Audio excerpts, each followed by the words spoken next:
In 2006, NASA launched the New Horizons probe to explore the then ninth planet of the solar system, Pluto. After traveling for 9 years, New Horizons reached Pluto and became the first spacecraft to visit the far-flung world. Today, the probe has crossed the mark of 50 astronomical units from Earth. That's more than 7.5 billion kilometers. But data from the Pluto flyby is still being analyzed by astronomers. And now, new studies suggest that Pluto is alive and isn't as calm as it seems. But how did astronomers reach this conclusion? What was the strange thing they saw in the pictures sent by the New Horizons probe? And most importantly, does this discovery hint at the possible existence of life on Pluto?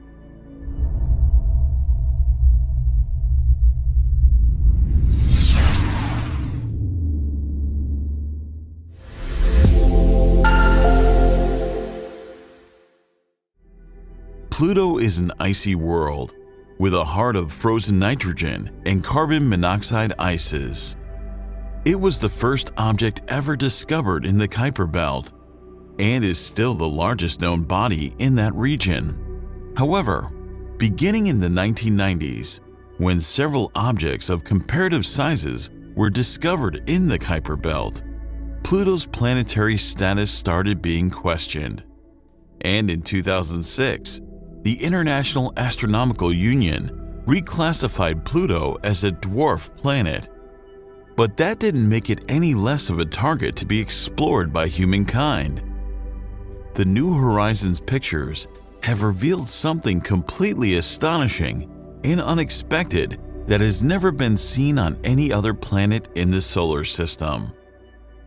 The images of Pluto's surface have shown many bumpy volcanoes raised to different heights. And surprisingly, unlike the rest of the planet, there are no impact craters from asteroids or meteors nearby. In addition, there was no evidence of plate tectonics activity that play a crucial role in mountain formation on Earth. All these factors together hinted that this surface was formed after a geologic disturbance, possibly a volcanic eruption that took place recently, definitely within the last 2 billion years. Okay, I know, 2 billion years seems to be quite a long time, but considering the cosmic timescale, it's not that long and can be classified as a recent event. Talking about Pluto's volcanic features, 2 peaks towering over the dwarf planet's surface have puzzled planetary scientists for years. The first one is a mountainous feature called Right Mons. This surface entity is about 150 kilometers wide, bulges up to nearly 5 kilometers above the surface, and has a central depression that is almost 50 kilometers across. Then the second feature, named Picard Mons, rises to nearly 7 kilometers and has a width of around 225 kilometers. You would be surprised to know that even though Pluto's diameter is just 1/6 of Earth's, this volcano's total volume is similar to that of Hawaii's Mauna Loa, one of the biggest volcanoes on our planet. These gigantic surface features sit at the southwest edge of the Sputnik Planitia ice sheet, which is the lighter region on the left of the famous heart-shaped feature on Pluto, and were first spotted when the New Horizons spacecraft flew past the planet in July 2015. This sheet is characterized by an ancient impact basin nearly 1,000 kilometers wide and is dominated by folds and rises that appear like wrinkles over a smooth cover of ice. There also exist several volcanic domes in this region, with most of them tending to merge into a bigger dome. After carefully analyzing the images captured by the New Horizons, researchers speculate that the formation of such a terrain must have been fueled by multiple eruption sites located near each other, and possibly the material ejected during the resultant cryovolcanic eruptions coated the entire region with layers of ice. A detailed study also reveals that the surface material in this region is primarily water ice and not nitrogen or methane ice, as usually found in younger parts of the planetary surface. And this further solidifies the possibility of cryovolcanic activity. But for volcanoes to be active, a constant heat source must exist to drive the eruptions. For instance, on Earth, energy for volcanism primarily comes from the radioactive decay occurring in the Earth's interior. In other cases, this heat can also result from the tug and pull caused by the gravitational interaction with massive neighboring objects. That's the dominant phenomenon driving Io's volcanism. But as far as Pluto is concerned, both these possibilities don't go well with it.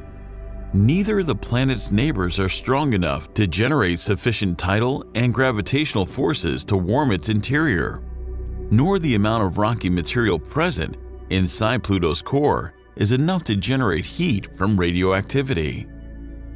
So on in all, Pluto has an average surface temperature of almost minus 240 degrees Celsius, with a rock-like, hard icy surface that cannot melt quickly, so far from the Sun, and not even with other heat sources.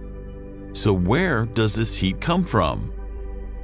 Considering all the points, the only plausible scenario is that the dwarf planet still has leftover heat from its formation trapped within it, most likely in a deep water ocean beneath its icy crust. Even other icy bodies in the solar system, such as Saturn's moon, Enceladus, and Jupiter's moon, Europa, are known to contain such oceans. In addition, Enceladus has shown evidence of regular cryovolcanism by spewing icy material out into space and replenishing one of Saturn's rings. Nevertheless, huge piles of icy volcanoes spread out in a field and merging to recycle an icy surface have not been observed anywhere in the solar system except Pluto. But one must not forget that the New Horizons only made a flyby and observed the region just for one day, so it's still difficult to confirm if cryovolcanism is still active on Pluto or if the exotic ice volcanoes have become dormant. And if it is still active, it would strengthen the possibility of finding a liquid ocean there, and who knows, maybe life too. If you've enjoyed this video, make sure you like it and subscribe to our channel for more episodes of the Sunday Discovery series.